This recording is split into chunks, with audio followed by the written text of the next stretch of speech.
Have you been searching for the best ticket deals around? Well, look no further. With TixFlix, the price you see is the price you pay. And TixFlix just happens to have over $6 billion in ticket inventory just waiting for you.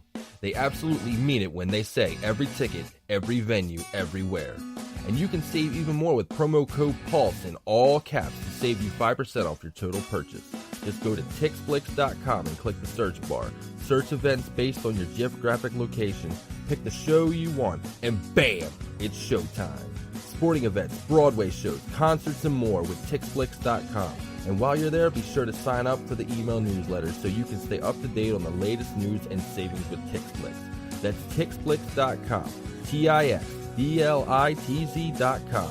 Every ticket, every venue, everywhere. All right, does that work for you? Yeah, that's fine. Okay. And feel free to interrupt us at any time because we've really run out of ideas after 5 years, so we could use some new conversation points. I will be chiming in. Don't worry about saying stupid because that's our brand. Welcome to the continued podcast adventures of Superhero Speak. But I think many of the people that love this character and that love superheroes in general have used these stories as inspiration to say, you know what? I'm going to do something good in the world. I'm going to make a difference like my hero when I was a kid. That is my fondest memory of it because when you're doing comic books, you want them to affect people, right? You want people to care. You want to strike emotions. And I knew that Clone Saga was striking a lot of emotions. Can you imagine Pulp Fiction starring Goofy and Mickey Mouse? I can totally imagine that. I'm sure somebody's written that one too. Quarter pounder with cheese in France, Mickey? What? Royale with cheese, Mickey. Yeah. I can totally. See? I would watch the hell out of that movie. Yes, I gladly sacrifice that my progeny to you, almighty Marvel beast. But Neil Adams is somewhere going, it's my time. How do you measure success? Hey everyone, you're listening to Superhero Speak, and I'm your host Dave. John. Hi, it's John. Stop it! Damn it!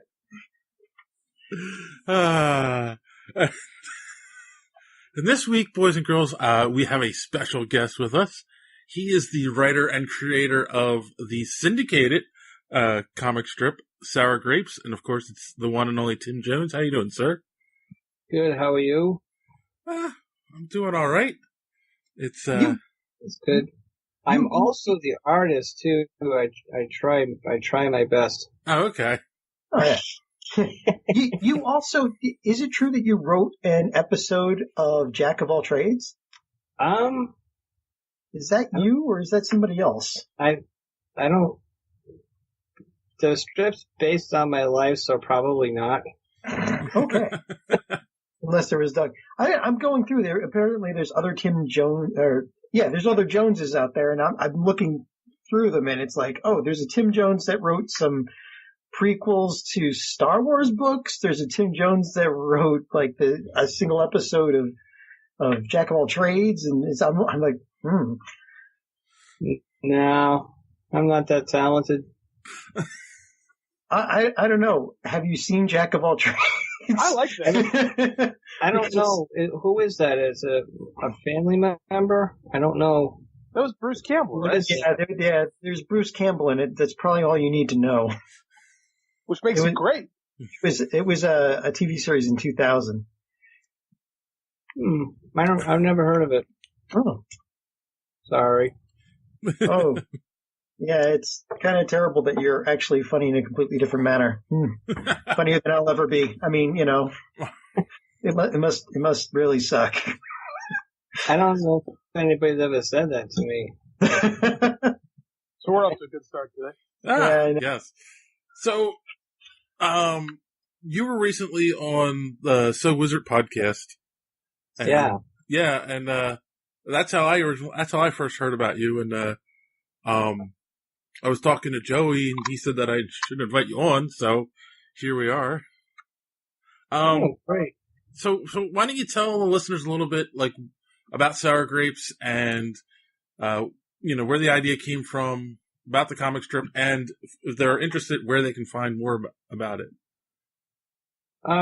Sure. Sour Grapes is a self-syndicated comic strip, meaning I make all the phone calls myself and become very good at begging. And so right now it's in 23 newspapers in Rhode Island, Mass, and California. And it's basically about a dog named Aesop. He's a miserable flying dog.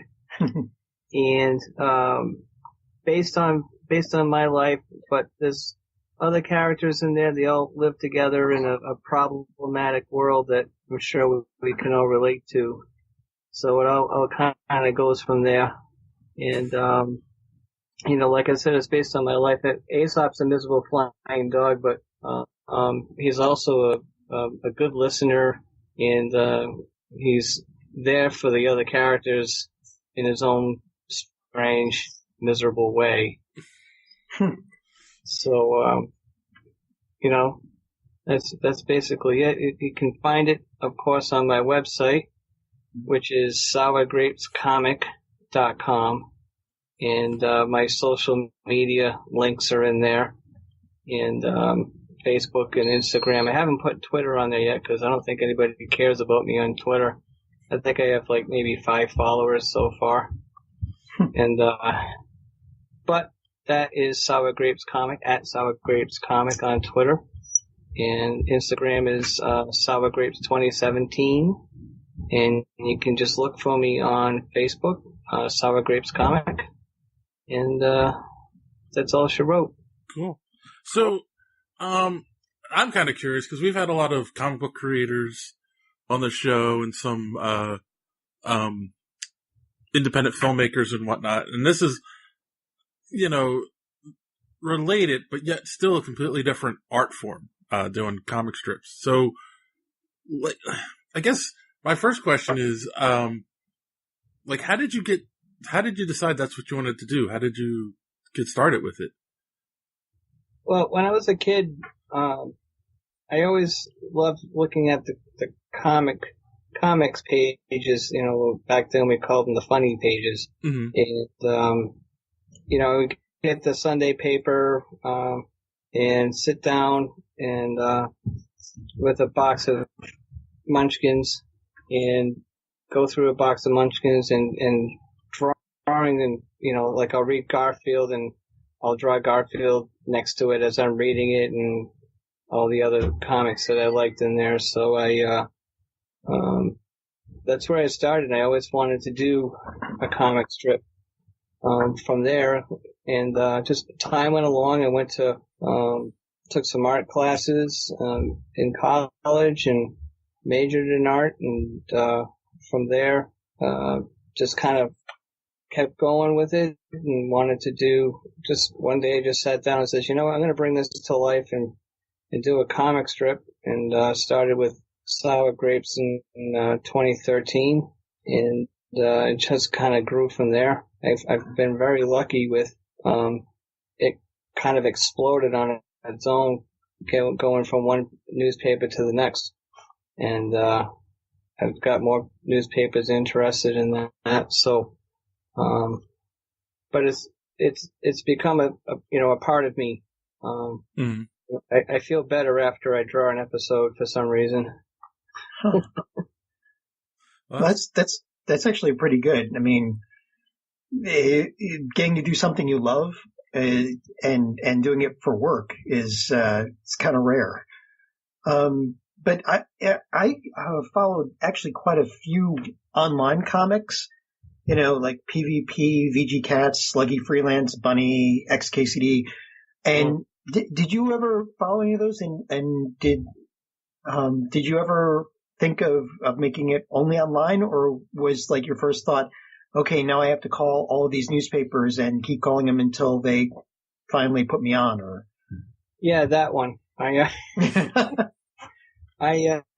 never really thought of it being on the web, social media and that, because when I first had these characters, I'm going to back up a little bit.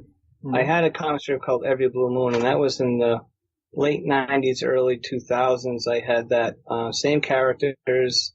I had it in 6 newspapers and that. And back then, the only place you could be would be in a newspaper. So, I got myself into those newspapers and that. And, and of course back then I had to go to each newspaper every week and put my original on the copy machine and shrink the comics down, give them that copy, and they would put it on their board for their layout. So I had to go every week to each paper and do that. Nowadays, it's all email. Right. So it's a little easier. So, but I'd rather be in the newspapers. I think I want to preserve the medium as it were. I want to, everything's going digital, which is fine. There's so much more you can do with digital. It's become its own medium for art in that, right now I do 60-40, 60 being old school and 40 being on the computer because it's where I fix all my mistakes. But, I'd rather do that. It just happens to be online, for Facebook and, Instagram and Twitter. Instagram been on for about a year and Twitter just recently. And with Facebook, I wouldn't really be where I'm at if it weren't for Facebook, because the networking on Facebook is incredible. Yeah. So yeah. I've met so many people on Facebook and, actually met them in person sometimes, and you learn from it and you promote yourself and show your comic on there, so you build a whole different kind of following through Facebook. So to answer your first question, no, I've never wanted to be a webcomic. So in this era of contracting local news media, what are the challenges? Let's say I forgot the term you used, but you basically do all the syndication. You're self-syndicated is the term you use. What are the challenges that you run into finding partners to work with? Finding partners to work with. As far as the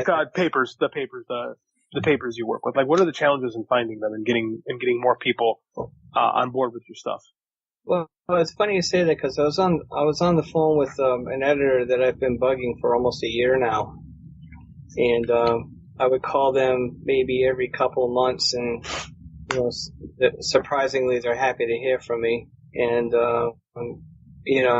it's just you call them and see where they're at. And this particular paper is just now starting to construct a comics page where they'll have a few comics and they want me. And this is after a year of me going back and forth with them. And it's not just one paper. They have a group of 6 papers. So if I get in with these guys, I'll be in another 6 papers. It looks good, but it's a matter of, I'm good at being a pain in the ass. Ask my wife. But,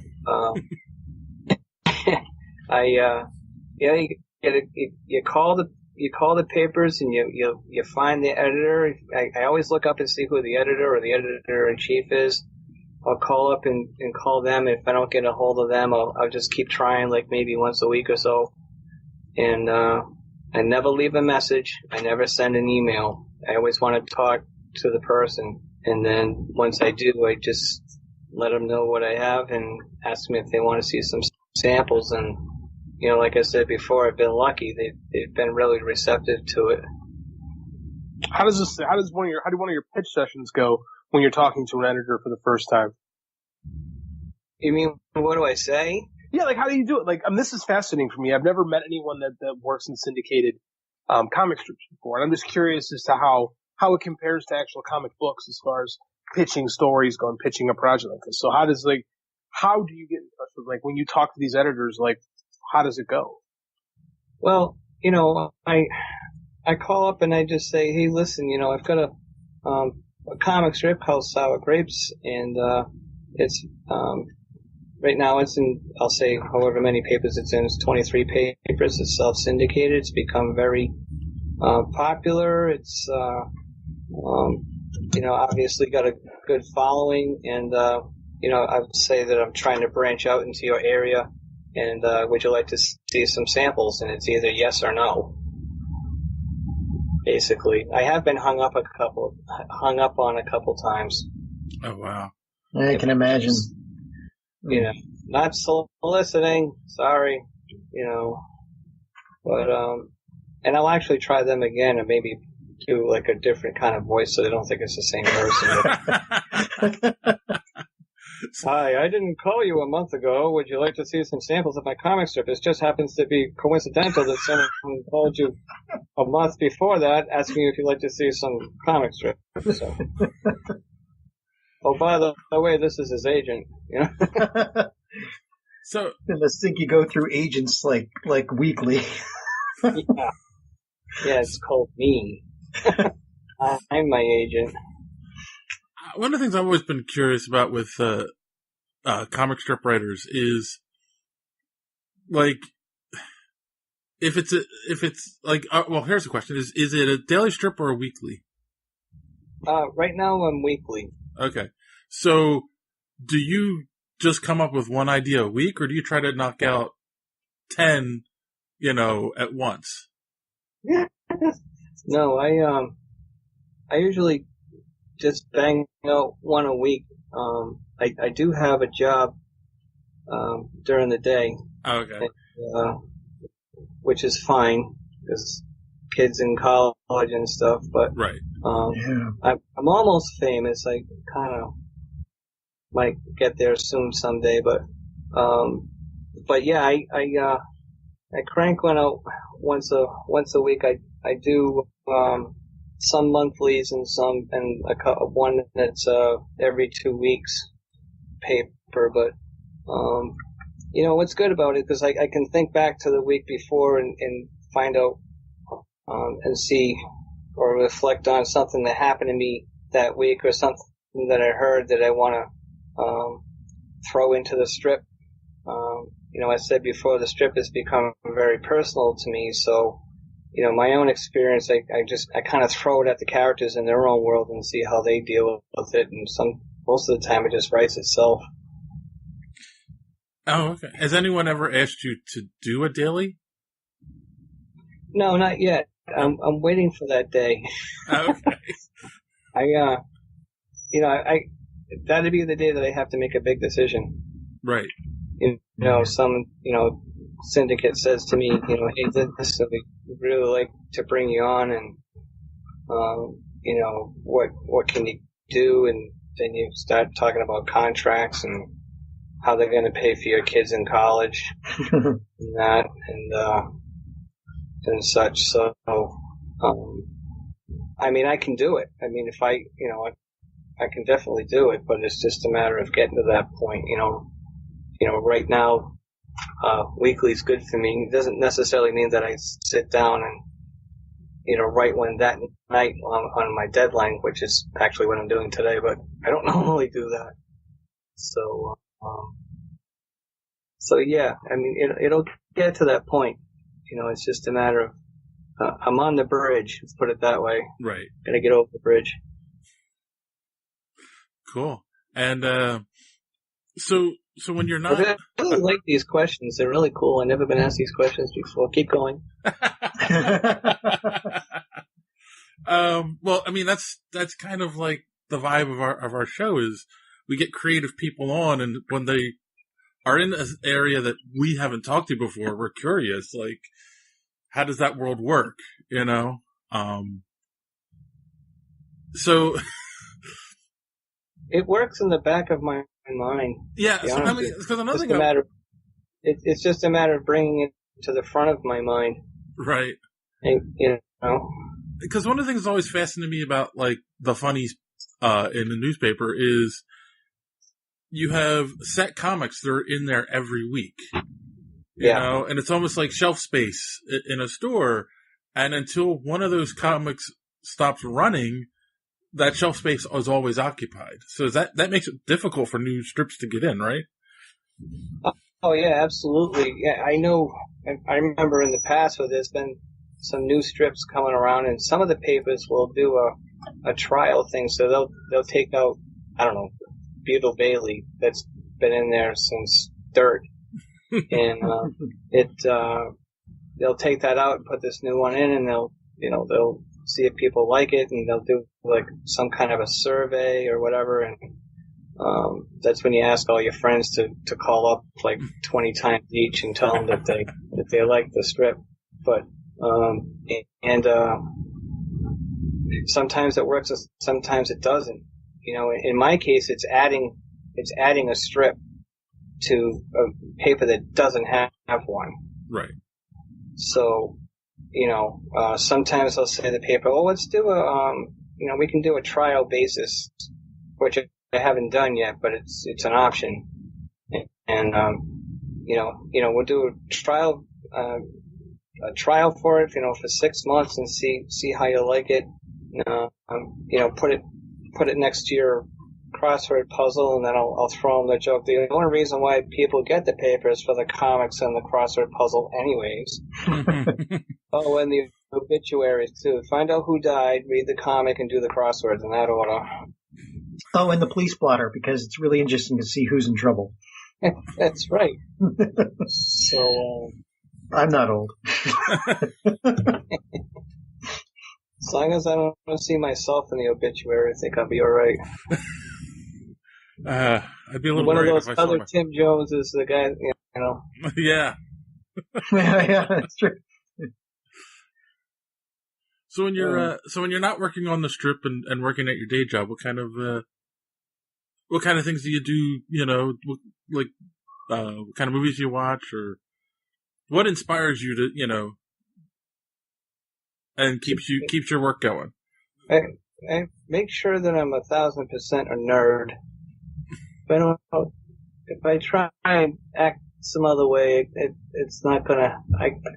Matter of fact, I just did my first past weekend of the year, and I just love surrounding myself with the whole world of imagination, we'll put it that way. Mm-hmm. And under the umbrella of imagination is being a nerd. It's the way I look at it anyways. So, movies, I'm a huge Marvel movie fan. I grew up reading comic books and that. I never read chapter books because my comprehension's horrible. So having a book with pictures in it was really good. Being an artist, you're thinking pictures anyways, so. Right. But, I'm a big Marvel fan, I like DC, but not the DCEU. Oh. And, sorry. It's pretty consistent. Yeah, I know. I mean, if you don't know, I'm the chief DC apologist for this podcast, so. I'm sorry. That's my line. But I love all these movies that have come out with Marvel in the past 11 years now or so? Yeah. 10 years, 11 years, and what they've been able to accomplish is incredible. That's never been done before in the history of, the continuity in and of itself is just incredible. Everything's connected. And even on an Agents of S.H.I.E.L.D. or something on TV, and soon to be Disney Plus. Yeah. They're just banking on this. It's incredible. But like I said, I just try and surround myself with all things nerd, and drive my wife crazy because it's all I talk about. I either talk about sour grapes, or I'll talk about Comic-Cons, or anything in between. It drives her crazy. So just put out the trash. You're in good company here. That's how this podcast started, was basically David throwing a microphone in our faces when, after months of stopping in the hallway at the place we all work together and talking about comics, he finally said, well, why don't we put this on tape? Yeah, it's funny too, where I work, and they're going to be listening to this, I'm sure, but there's really nobody to talk to about this stuff, you know, and I try, and they just kind of look at me like, not really.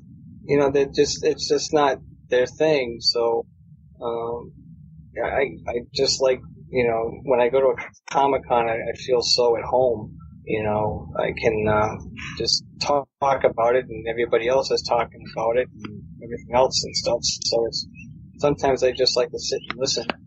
You know, so you know, I've discovered podcasts now, and I listen to a bunch of them, including yours every week, and So Wizard and Angry Geek Show and all these other ones that I really enjoy. I just kind of put my headphones on at work and just kind of get into the whole world and that. So, and then jump onto CNN for some reason. Well, you need some comedy in your life, right? Right, exactly. There's plenty of it on there. For God's sakes, don't get me started. But so then I need to ask: Did you see Captain Marvel? And what did you think? I did. I saw Captain Marvel, and on opening night, I see all these movies on opening night or opening weekend, anyways. Mm-hmm. The only movie that I've missed is, believe it or not, Spider-Man Into the Spider-Verse. I missed that. I couldn't get out to see it for some reason, and I just bought it on Blu-ray today when it came out. So, I did see it, and I really, really liked it. It was a lot of fun. It was a good beginning to the next phase of the MCU. Right. Yes, it was. Yeah. In fact, why don't we use that as a segue to look at some of our social media? We're done talking about me. For the moment. Temporarily. I can turn it off and then, you know. Well, no, we're like, so we had reviewed Captain Marvel on our last episode, and we got some comments on Twitter. Kelly McCarthy had said that it was a lot better than I thought it would be. Really enjoyed it. That's what a lot of people are saying. Yeah. And Tim, feel free to jump in here if you want to mention. Again, you love, you know, all things geek. This is your time to shine. I think I said nerd, but that's okay. Oh, great geek nerd. Ooh.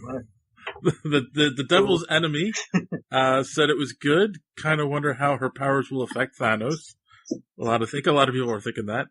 And Gateway Comics, one of our favorite commenters, said Timmy and I saw Captain Marvel Saturday, and then we thought it was great. It was full of action, funny without being silly or campy, and totally non-political. All those screaming about the feminist messages, it just wasn't. Unless the protagonist being a woman is too much for you. Yeah, which we talked about that a little bit as well. Yeah, they're kind of horrible. And finally, we had Attack of the Nerds. It's not better than Wonder Woman. It is a good movie. It is not a great movie, but it does have serve a purpose setting up next film and Endgame. I enjoyed the movie and did enjoy the characters. So, see, I think I enjoyed it a little bit more than what he's alluding to, but I think it has a better third act than Wonder Woman 2. Well, yeah, I mean, the third act in Wonder Woman was written by, what, Feige? Was it? No, Snyder. Snyder. Oh, God, Snyder. Yeah, they're all blending together now. Well, yeah, those Matt, the Cult of Pop, not our Matt, so this is a different Matt. In regards to you saying it was better than Black Panther. Ooh. No, but I can see how someone would think that. Captain Marvel is really tied to Avengers Endgame and hypes me up for that, whereas Black Panther seems more self-contained. Yeah, kind of right. I think he's not wrong. Which isn't that what we said to you, John, last week? Yeah, it was. What'd you say, Tim? It's kind of apples and oranges, to be honest with you. Yeah. between Black Panther and Captain Marvel, I mean, I really don't see how you can compare the two. But that's John. He likes to put his foot in his mouth.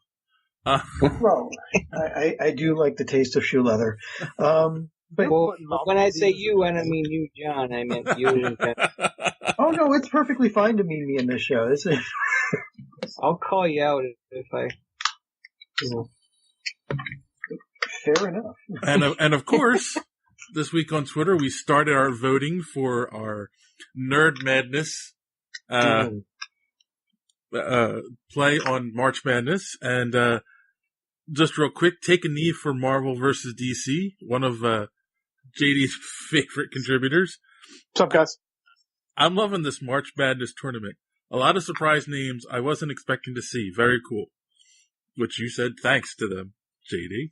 I did. It was cool. And I reminded them to make sure they listen to the episodes to get the updates.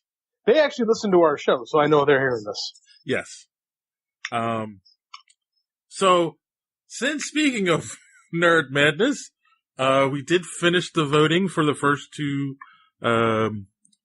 round for the first two regions this past week, and I'll let you say the winners for the movies, JD. Because I got clean swept by your movies because you had the first 8 picks. Sure. I just know our audience, so go ahead. Yes. Infinity War dominated over Be My Neighbor. Bohemian Rhapsody beat Spider-Verse. Oh, I'm sorry, Spider-Verse beat Bohemian Rhapsody. So I actually won that one. It's actually clean swept. I take it back. Aquaman squeaks out Deadpool 2.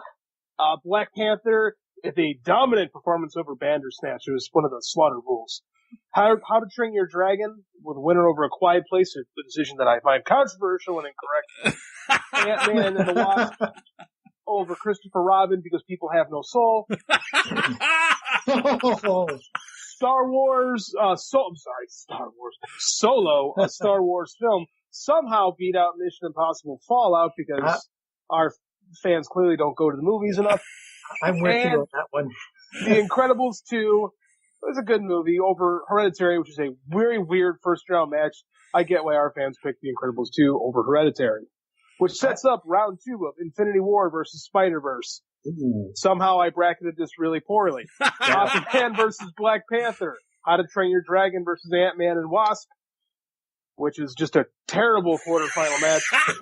And Solo versus The Incredibles 2. How we got the 2 best movies in the quarterfinals. Blame me, I screwed everything up.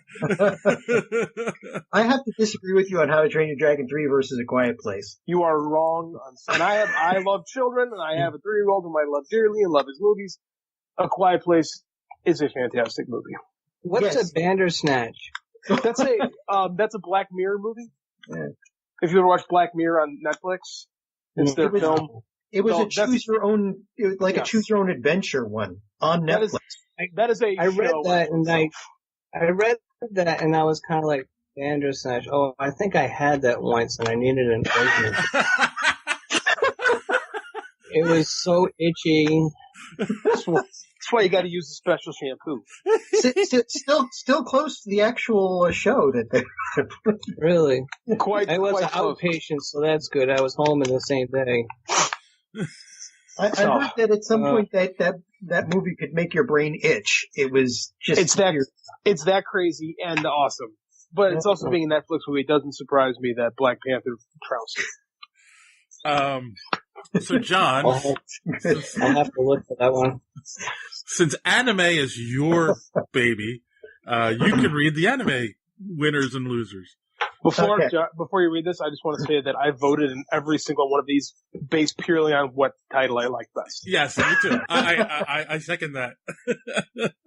Well, then that would explain the first win, Thunderbolt Fantasy versus Hinamatsuri, but that is actually correct because Thunderbolt Fantasy is basically everybody who sees it comes away going, I can't believe it was that good. That was also your number 1 seed overall. Yeah. Well, yeah, it was. Okay. Next one is Castlevania versus Goblin Slayer. I You know what? I'm gonna have to say it.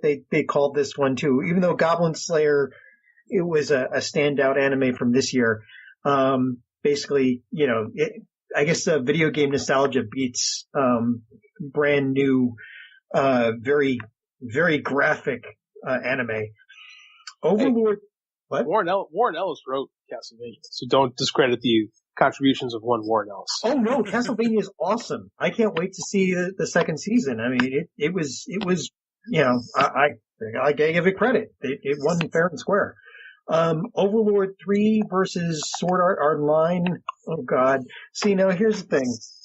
Overlord 3 is what if you were an overpowered bad guy and the camera followed you?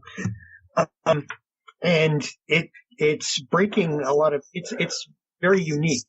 And then there's Sword Art Online, which basically, one of two things happens when you ask if somebody likes it. They either scream yes or they hit you in the face. So, I can't believe that one won actually against Overlord 3. Mob Psycho versus the Ancient Magus's Bride. I'll give it that. The creator of Mob Psycho 1 is amazing.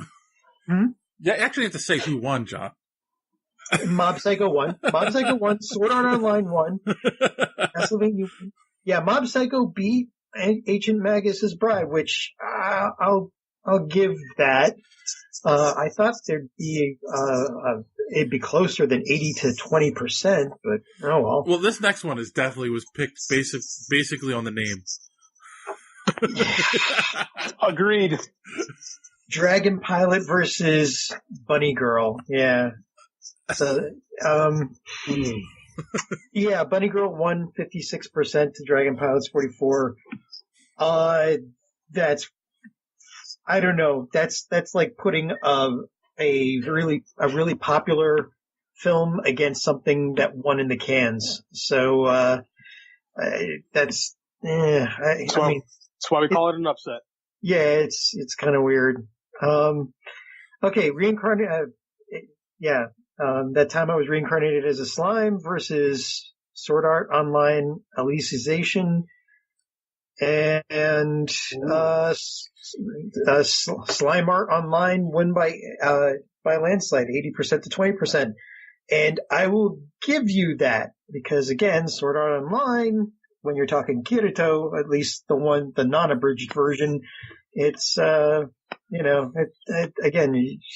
it's a love-hate relationship. It's almost like he's yelling at our fans for voting for the wrong ones. No, this one I agree with. Devil May Cry, Devilman Crybaby, and Hero Academia. You have to be of a certain mind. Again, this is another one where it's an Art Nouveau Devilman Crybaby versus just the really super Avengers type popular Hero Academia. And Hero Academia won 79% to 21%. So I guess I have to say though that's purely based on recognition because I've heard of Hero Academia and I never. See, I've heard of Devilman and I've never heard of Hero, and that's why I voted for Devilman. Well, and here's the thing though. Devilman has been around for like 25 years. Here it was like a really original anime back in the day, and this is just a new a new storyline with it. And Hero Academia, well, yeah, if you go to any convention, Tim, you probably saw Hero Academia cosplay all over the place. And then I just didn't recognize it. Yeah, but once you see like one episode of the show, the costumes they're of a certain design, and you'd probably recognize them even if you didn't know who they were. You just know it was Hero. And then number 8, Seven Deadly Sins, the Nanatsu no Taizai versus JoJo's Bizarre Adventure. And considering that one of the biggest memes on the internet is that a JoJo's reference? That would explain why JoJo's Bizarre Adventure won 64% to 36%. I mean, JoJo's is also one that's been around for a very, very long time. The manga has been around, God, at least a decade, maybe more than a decade and a half, 2 decades. So, yeah, I get why that won, although Seven Deadly Sins The second season really was awesome. So I would have voted for that, but JoJo's won. So that brings us to the anime round 2. That will be number 1, Thunderbolt Fantasy versus Castlevania. That's going to be a really interesting matchup. Sword Art Online versus Mob Psycho. Oh my God, I hope. We'll see which one wins that. That's 1 versus basically Kirito God Complex. Bunny Girl Senpai versus That Time I Was Reincarnated as a Slime. And My Hero Academia versus JoJo's Bizarre Adventure. That's going to be a war of recognition right there. Do you have any idea how difficult it was to fit these names into a bracket? Oh yeah, and you know how limited you are on the choices are on the Twitter polls. Yeah, that's why I was trying to shorten them up, and I don't think this was so difficult just based on the titles. Yeah, That Time I Was Reincarnated as a Slime is too long. Yeah. All right, and we just started the voting on the TV yesterday. Monday, as of this week, which will be 2 days ago once this goes up. But anyway, so TV so far, I will just say where they're at.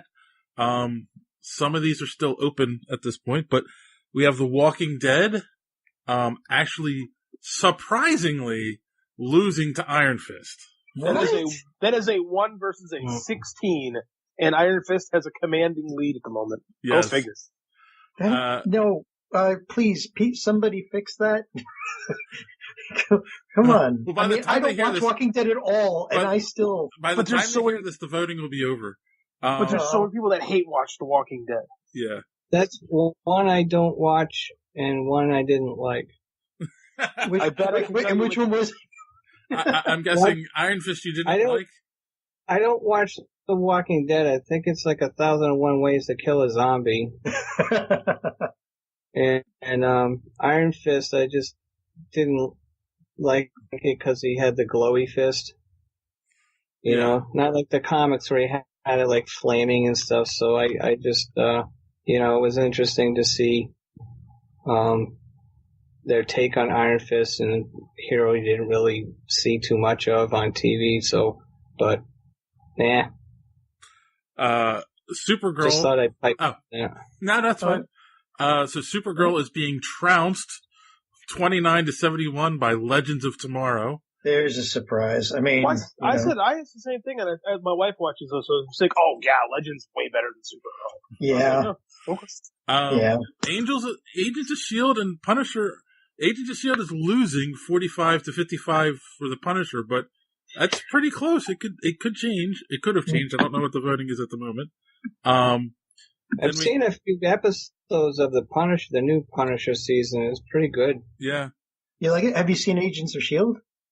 I haven't watched Agents of S.H.I.E.L.D. since like season 3. Oh, okay. For some reason I dropped off, and now I hear that Coulson's not around anymore. And well, they don't know that yet. The end of the last season had him, quote unquote, kind of retiring on his way to dying, but who knows what the new season's going to bring. I don't even know. I think they might have thought the last season was going to be the last season, and for some reason the mouse keeps walking back up to ABC and saying, oh no, you're renewing this. Then we have Gotham versus Preacher. Gotham is, that's another close one. Gotham's behind 45-55.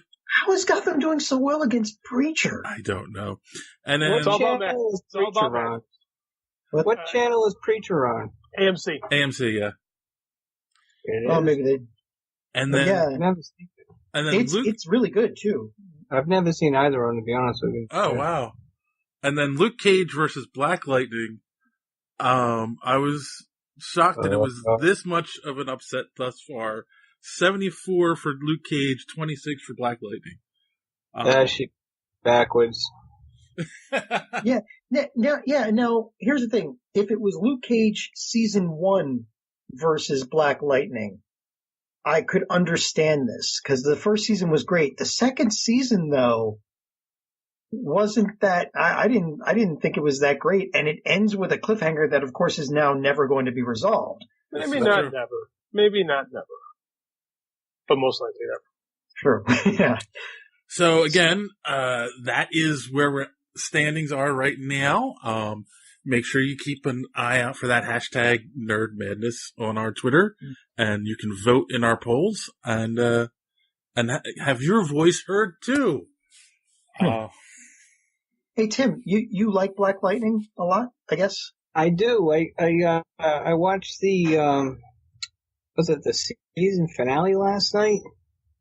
And I mean it's great. The writing is awesome. The music is great. I mean just the whole everything that they've thrown into this. I think it's the best thing that as far as superheroes goes is for superheroes is great. Next one under that is The Flash, and then all the other ones I really, are okay. But I really like it. I think it's great. Yeah, for Black Lightning, the way they left it. It's the sense of family, I think, Yeah, exactly. Yep. I wish the wife had powers, but then they could all band together. It's kind of like the Partridge Family with lightning. Speaking of family, we're going to take a quick moment and hear from our family over at the Pulse Podcast Network. Hey, what's going on, everybody? This is 8-Bit Ray from the Gorilla Brain Podcast, part of the Pulse Podcast Network. Did you know that you could be using this spot to advertise your company or business? Well, I've done the research, and podcastinsights.com report that podcast listeners are loyal, affluent, and mostly college educated. But most importantly, are 5 times more likely to interact with the ad they hear on their favorite podcast than an ad from any other medium. If you would like to advertise your company or brand with our network, it's simple. All you have to do is send an email to marketing@pulsepodcastnetwork.com. I'll say it one more time. marketing@pulsepodcastnetwork.com. And we hope to hear from you soon. All right, we're back, and that was a really bad segue. But don't forget to check out pulsepodcastnetwork.com for some other great shows. Let's talk a little news. Marvel had some interesting news come out this weekend, or past few days. This is the contender for the dumbest conspiracy theory ever.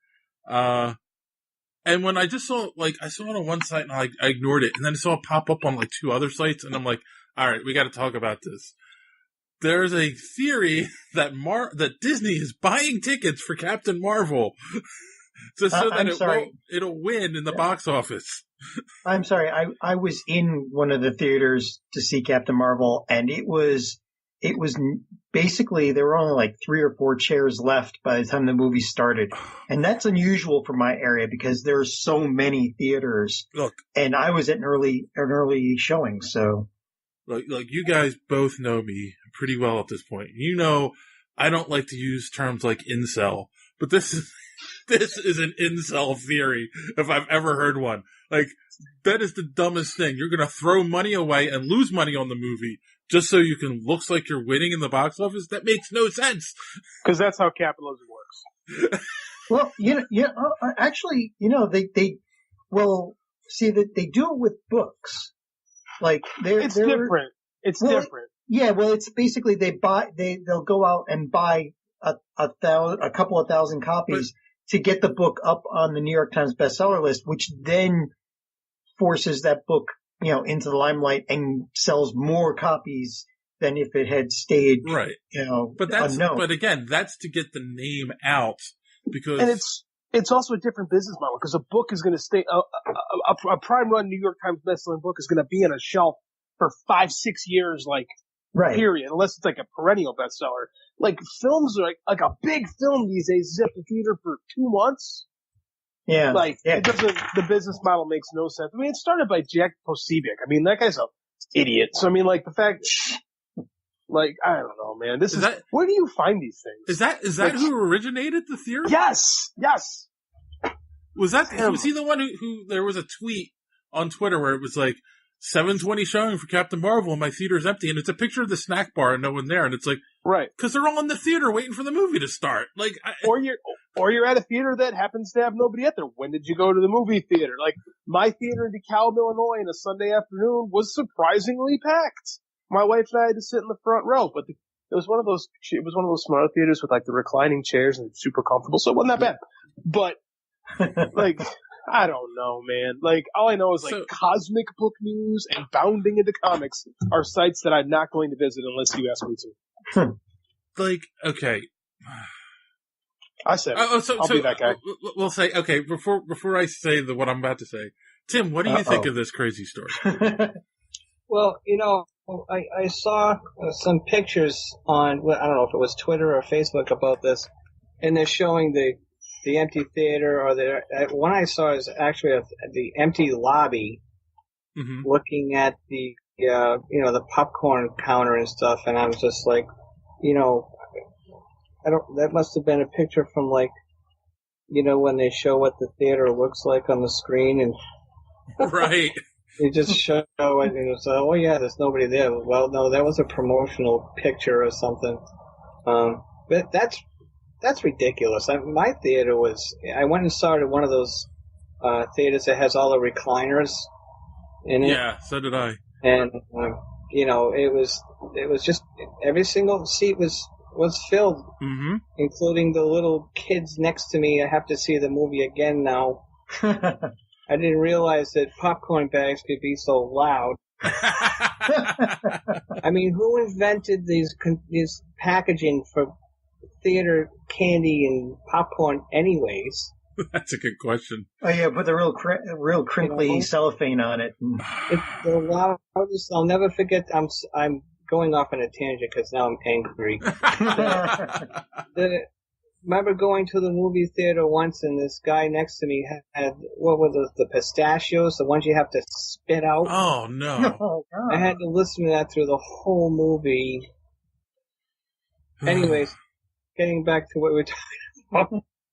So somebody who will remain nameless, but was once a guest on this show. And has has a YouTube channel where he used to do drawings on the channel. Now all he does is complain about the Star Wars movies. He's so fallen off the deep end that he was espousing these theories and saying how it could be true. And I'm like, are you serious? This is ridiculous. That dude done lost his mind. Oh my God, he has. Oh, he has. I'm out of respect, I'm not going to say his name, but he has completely lost his mind, and I don't know why. I mean, maybe he's bitter over being fired from the company that he used to work for, but I don't know. It's amazing how social media and that type of stuff can just turn this type of thing into, something it's not. I can't remember how long we've even talked about it, to be honest with you. Or how about this one? Because you asked me not to bring it up, and I had to now. I know. That's my fault. Yes. So continuing with the internet outrage machine, apparently the internet is upset because Brie Larson or Captain Marvel had makeup on in the new Endgame trailer. So we went crazy all the way right. No, we're swinging to crazy all the way left. You know the men are wearing makeup in all those movies too, right? I mean, did it say she had new makeup on or the same? No, because she didn't wear makeup in the Captain Marvel movie, or very little makeup. But yeah, it's a more subtle look, we'll say. Yeah, but she's obviously got lipstick and eyeliner on in the 2 seconds you see her in the Endgame trailer. And they're saying that's the Russo brothers trying to sex her up. Oh, for God. I mean, not that I wouldn't put it past them, but I don't think. So here, let's put it like real basic argument here. In her movie, she's a soldier who was on a mission, and gets shot down on Earth. And then while she's here, Things happen to her. We won't get into that. You want to know more about it, listen to our episode from last week. Or watch the movie. Or go watch the movie.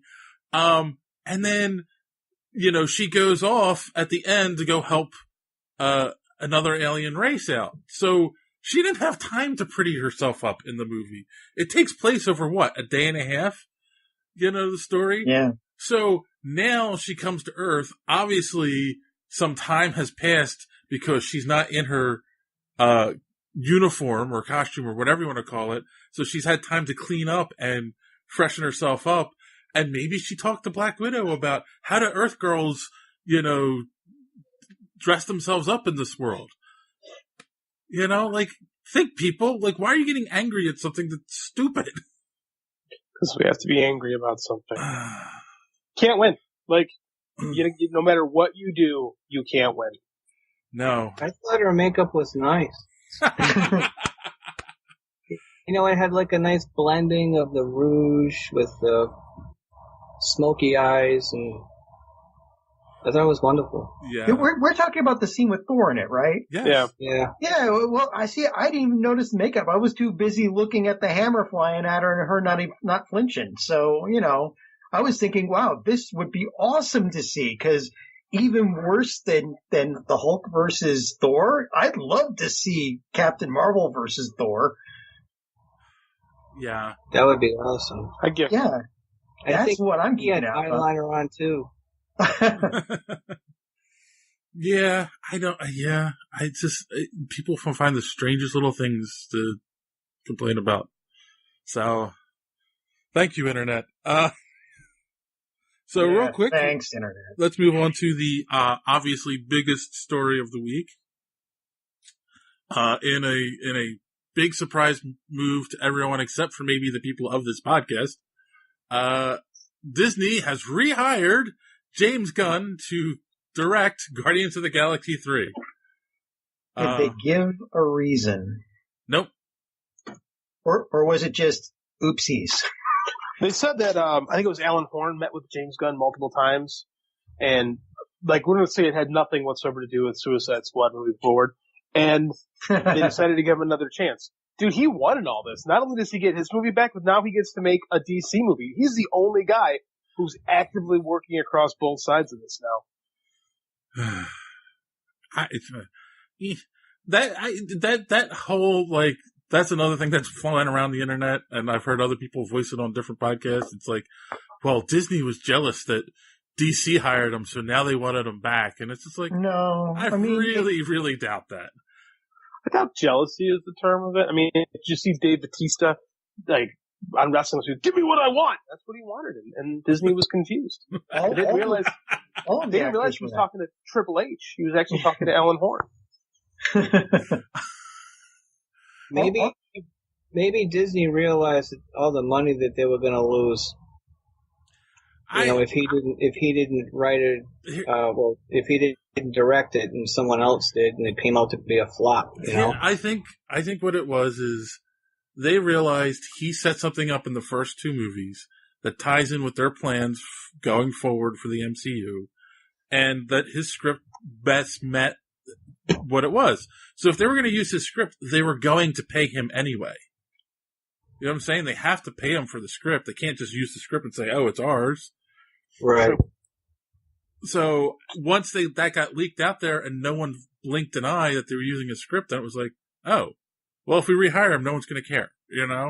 I'd like to think that the reason they rehired him is because they had time to think about why they fired him, that it was all basically just a tempest in a teapot, and it was a concerted effort to get him fired, and they finally made a right decision and decided to do that.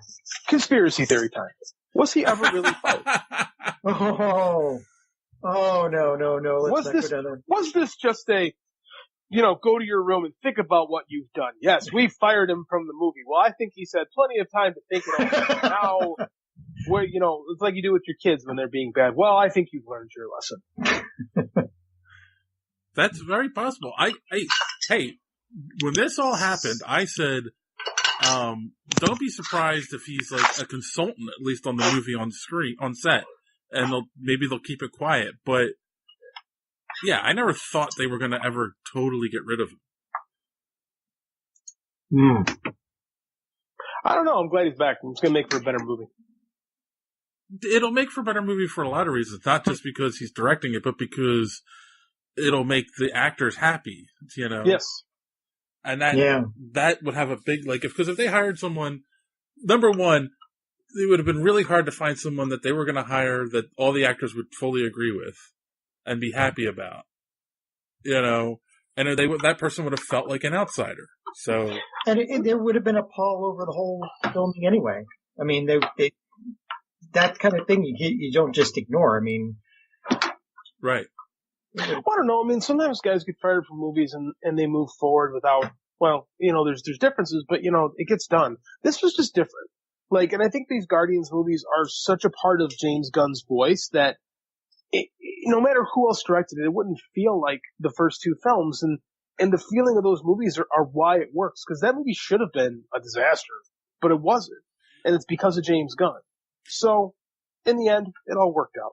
I mean, the thing is, the only person that they named that they ever floated out as a possible replacement was Taika Waititi. Yeah, Waititi. Yeah. And he said he wouldn't do it. You know, and it's funny because current directors working for him, he's the only one that has a similar voice. Mm-hmm. You know, but yeah, exactly. I think that's what it was. It was well, they might work with him. Well, he doesn't want to do it. Well, okay, we'll hire him back. Which again makes me wonder, because usually guys lobby for these kind of things. Makes me wonder if it was kind of well, we'll just get rid of him for a little bit and wait till this dies down. Exactly. That's what I'm saying. There wasn't a bunch of names floated out there, and then all of a sudden it was we did an exhaustive search and no one can repeat his voice, you know. Well, they didn't. They said they weren't going to make the movie. It was on an indefinite hiatus. Right, exactly. And then it was oh, it's back on again. So, I mean, I don't know, the more I talk about this, I talk myself into this, that this is real, that this really was just a timeout, make people happy, hope it goes away thing. That'd be a lot more devious than I'd like to give them credit for. Dude, we're talking about the mouse, man. True. I know. Come on. I agree with making the, whoops, sorry. Can I jump in? Oh, yeah. I agree with them making the actors / characters happy. Right. You know, because the morale in itself would increase, would be much better. So you might be able to. I don't know. I think everybody worked better together if they were happy, because I know they weren't happy and they were all standing behind him and stuff when he got let go. Yeah, they all backed him up in one form or another, some very vocally. So John, you said, oh, it's Disney, right? There's a book, I believe it's called Mouse Under Glass. Have any of you guys ever heard of this book before? Never heard of it. No. It's about all of the underhand, devious things that Disney does or used to do. And in fact, one of the things they talk about in the book is if you were at one of the parks and you died, they would drag your body to the outskirts of the park to say you died out there, not in the park. They stapled. Jesus. I worked for a guy back in the about 10 years ago. I was working for a company called, I won't name the company, but they put on big shows, right? Mm-hmm. And these big corporate shows. And they were telling stories about what they did for Disney. And Disney stapled sailor hats to little ducks' heads, so that in their parade they would walk around and have little hats like Donald Duck. So, yeah. This is a vile company. Let's not forget this. Let's not put anything past the mouse. Wow. Hiring buying a company where somebody's currently writing a script, and then when the guy asks you about, well, what's the status of the movie, he comes out even more confused. Oh. By the way, that's an apocryphal story, and by no means should be taken as anything more than parody, should some lawyers hear this show. Oh, yes. So, and don't forget what they did to the author of Mary Poppins, right? they basically waited her out until she died, not allowing her to make another movie until she died, and then took over the rights. I just saw the sequel over the weekend. It's really not bad. So Noah Hawley is still writing ? The solo Doctor Doom movie. So there was going to be a solo Doctor Doom movie from Fox, and then after they were bought out, he went and asked what the status of it was, and they were like, "Well, we're still not sure." Okay, but why then? Here's why. Because these projects get put into motion a long time ago, and oftentimes in Hollywood, the right hand don't know what the left hand's doing. So this guy got paid to write a script. Right. And he has not, so they're technically still in development on this. So they got to pay the guy out because they got paid for play contracts. So this guy's going to work on it until tonight, I believe. Tonight at midnight is when the merger goes through. Right. At which point he will turn in his script and they'll go, "Thank you very much." And it'll be done. And he'll get his paycheck and everybody wins because no one wants Dr. Doom either. Right. Like today, that script will be put on the shelf and sit there and collect dust. Well, if it does come to fruition, I'm glad it'll be with the MCU and not just Fox. True that. Yeah. Because if it stayed with Fox, I think it would be a true Dr. Doom. Yeah, in every sense of the word. Yeah. I don't know what they were thinking with, well, we're not going to reboot the Fantastic Four again. We're now just going to give you a solo Doctor Doom movie. I don't know what the thought behind that was, but it worked for Sony. Venom made money. Venom made money, man. But Venom's an anti-hero, not so much just a villain. You could do Doom as I mean, like, I think Venom just happened to work. They also wanted to make a Sinister Six movie on its own. That still might happen. So we're not, I mean, like, just because it worked that one time doesn't mean they're going to try it wrong 10 other times. Just to interject and tie back to something else. Actually, a Doctor Doom movie would be like, it would be like watching Overlord from the anime. That's basically it. Overpowered bad guy doing whatever he wants. But which could be good if it was done well. Maybe they should give it to James Gunn. Maybe. He's busy. I know. Well, yeah, he's busy because he's working for both Marvel and DC. So what's happening over at DC? Can you imagine the NDAs for that? Oh no kidding. Crossfire NDA. So one side of his brain's not allowed to tell the other side what's going on. I think that's what got him in trouble in the first place. Yeah. So Matt Reeves has announced that The Batman will begin production by the end of the year. Which I find fascinating because they haven't cast Batman yet, right? I think we'll call that positive thinking at the very best. You think that's what that is? I keep hearing Robert Pattinson. I've heard that too. And he's the forerunner, yeah. Yeah, I don't know. That's not even a thought in my mind that that's going to happen. Well, the reason Batman goes out at night is because he glitters during the day.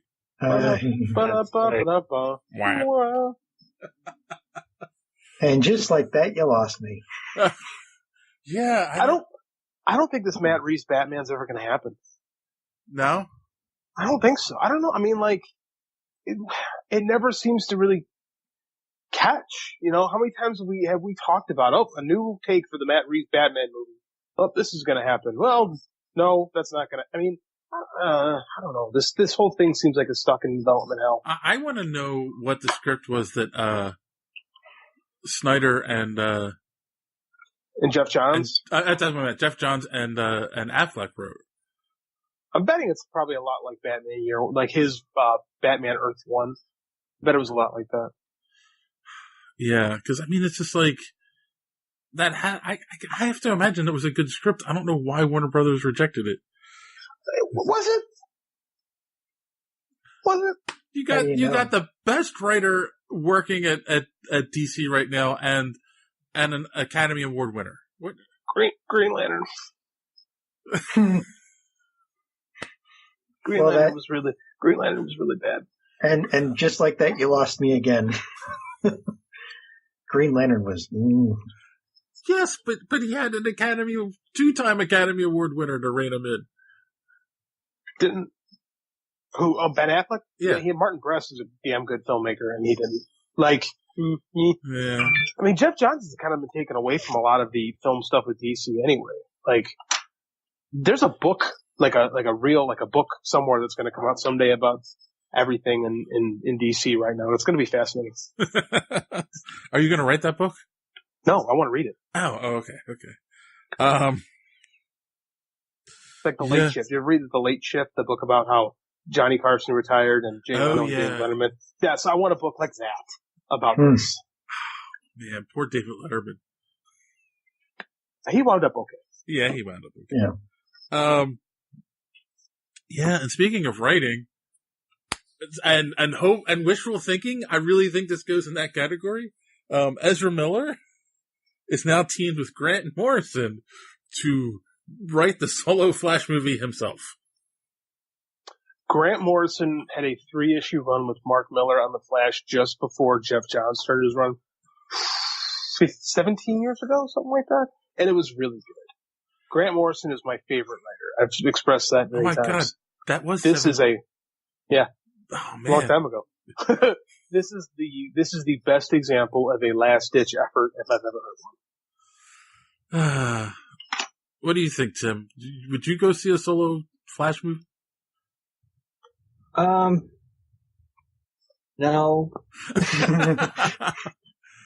I don't know. Some of these movies, DC movies, it's like, I kind of wait and see the reactions, and then I will go. If I don't hear good reactions, then I'll, Aquaman I heard was good, so I went and saw it. But I just and with Batman, it's not straying from the Flash, but with Batman, it seems like they just keep having movies just to see if they can get it right. So we have one more Batman, it's going to be another different person playing it, and, maybe it'll be the best one, and maybe it won't, and then, okay, so let's have a solo Flash movie and see how that goes. And when we already had the Flash in Justice League, and that kind of flopped. I never saw Justice League, to be honest with you. Oh. You didn't really miss much. No. Yeah. So, but, I mean, it'd be cool, I guess, to have a Flash. You just have to do it right, that's all. And they're talking about making it darker, was the term that just made me go, ugh. Right. I mean, that's not the Flash. I've heard two things about this. Like, number one, when I initially heard about this, Ezra Miller was frustrated with how slow things have been moving at DC, and so he said, "I'm going to take it upon myself to write this movie." But then I also heard that some of the ideas he was hearing from Warner Brothers, what they wanted from the Flash movie, he said was too light and campy, and he wanted a more dark and serious Flash movie. So is this from any, is this news from anyone but Ezra Miller? Like, is Warner put out like a press release saying that they're doing this, or could this be something that Ezra Miller is just doing? Or, like I said, yeah. Or is this Ezra Miller won't leave them alone, so it's like, oh, here, you and Grant Morrison go write a script and come back, And Grant be cashing them paychecks. Right, exactly. And it's like, it'll keep him busy for 6 months, and they'll leave Warner Brothers alone for a while, See, they're doing so well with the Flash TV show, and the guy that, I don't know his name, the guy that's playing the Flash is like Grant Gustin. really, really good, and he's like perfect for Barry Allen and all that stuff. Maybe if they brought him into this role, then, that'd be fantastic, but I don't know. That's the thing, though. They're determined to keep the TV universe away from the movie universe, and they are also basically determined to destroy the movie universe. It's like you said, they're just literally throwing spaghetti at the wall and seeing what sticks. Yeah, I've heard over and over again from people, and I'm one of them, I'll admit I've said this myself, if they had Grant Gustin play Flash in the movie, I think that would sell an extra, million tickets. As long as the movie was, if they did a dark one, it wouldn't work. Yeah, because that's not the Flash anyway. No, exactly. But yeah. You could do a darker story around the Flash as long as the Flash himself isn't dark. Right. But I don't think it's the Flash should be a little bit, not campy, but not even lighthearted, Marvel-esque, shall we say. Or there's some fun to it. That's when the Flash works the best, I think. Yeah. Mm-hmm.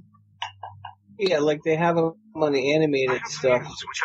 It's the animated stuff is just fantastic. So it'd be cool if they brought that humor. Right. Yeah. And totally agree. And then finally with DC News, speaking of humor, let's go to one of the most humorless writers in comics, Frank Miller, and team him up with John Romita Jr. and do Superman Year One.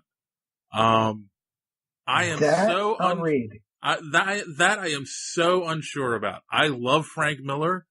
I don't know if I like Frank Miller's Superman. So I don't like Frank Miller's Superman. The Superman that he used in The Dark Knight Returns is not a good person. And I don't know if Superman, we've had long talks about this. Superman's a character about hope and those kind of things. And that's just something that Frank Miller seems, I don't want to use the word devoid of, but it doesn't seem to be his strength. So I don't know what to think about this. Like, if I was picking a guy to write Superman, Frank Miller would not be that guy. So it's going to be the anti-all-star Superman? Yes. Like that would be it. I don't know, man. I don't. So the Superman in The Dark Knight Returns serves a specific purpose, as in trying to tell a story about frustration with the government and government corruption.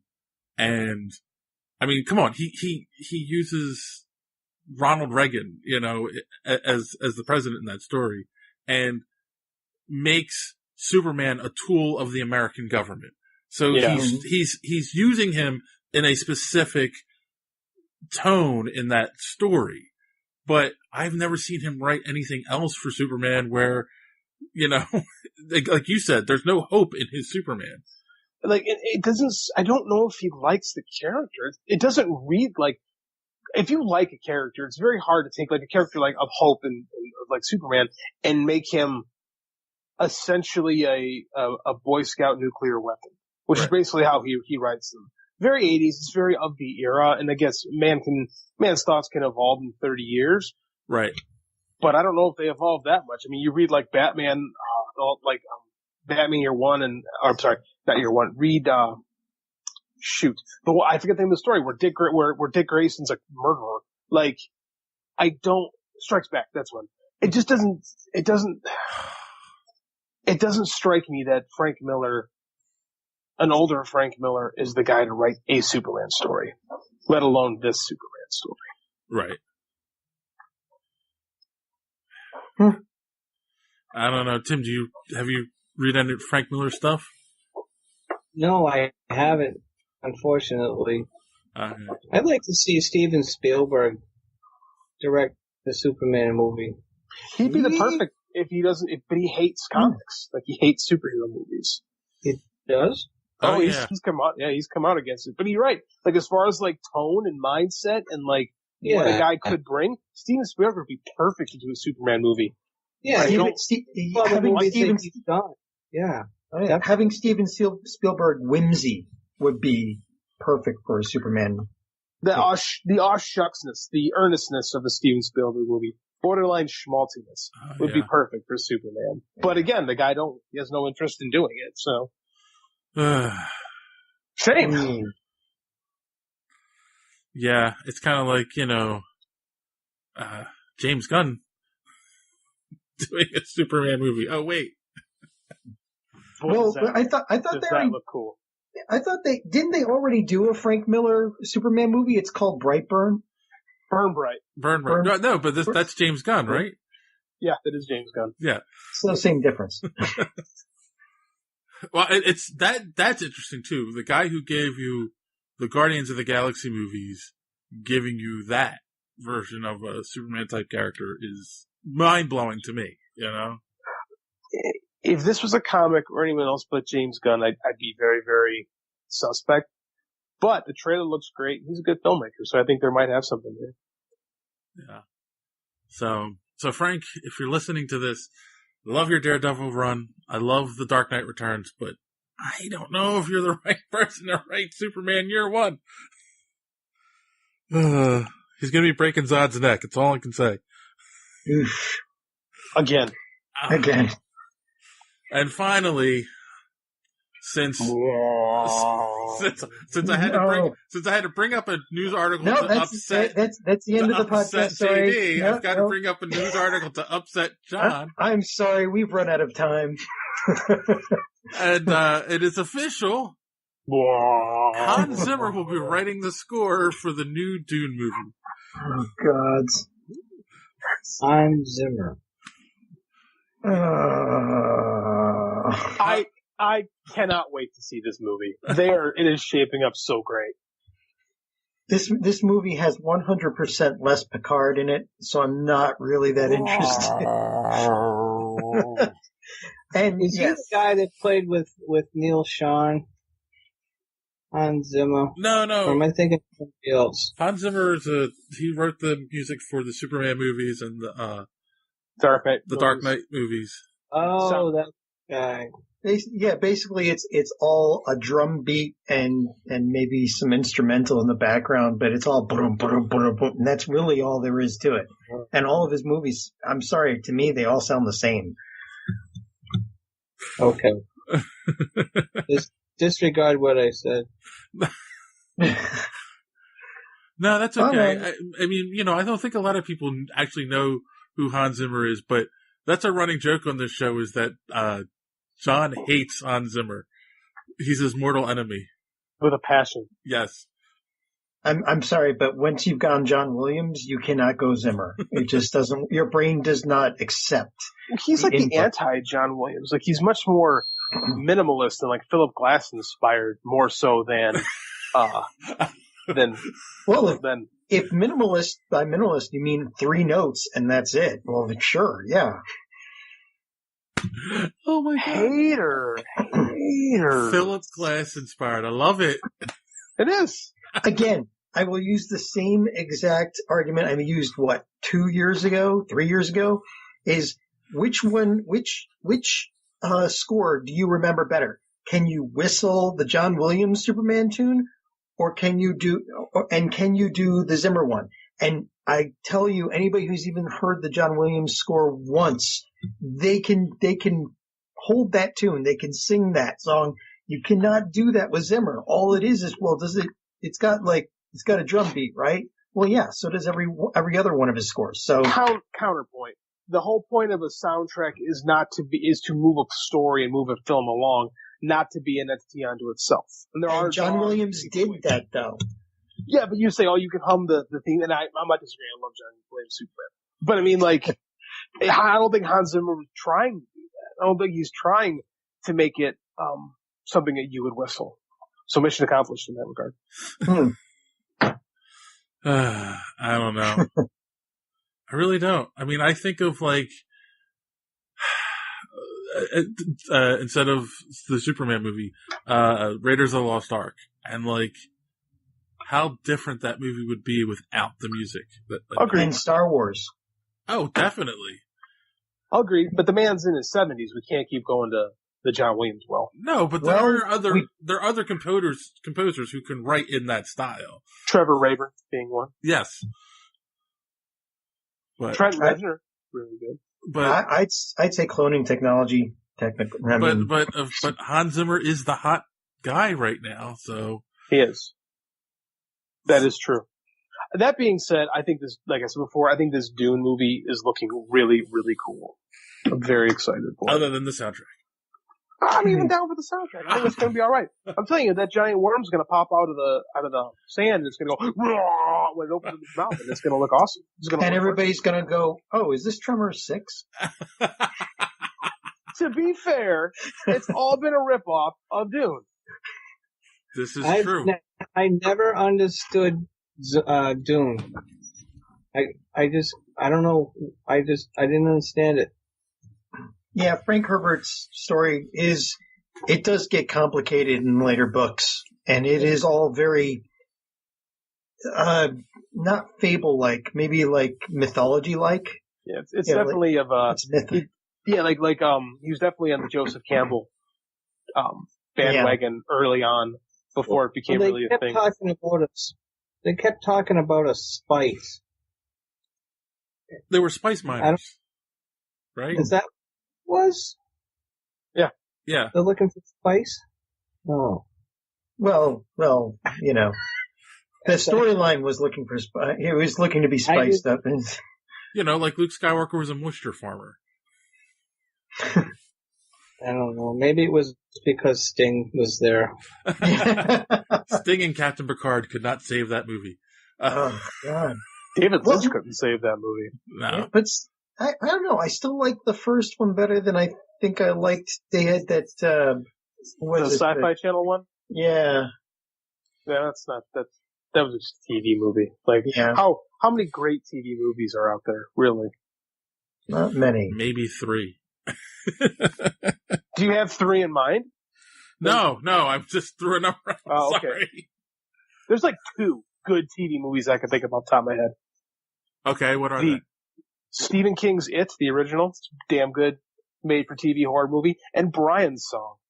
I'm from Chicago, so it's like required viewing. Okay. Brian's Song, a great movie. Yeah, see, because when I'm thinking of miniseries, not made-for-TV movies, that's my problem. Same thing, really.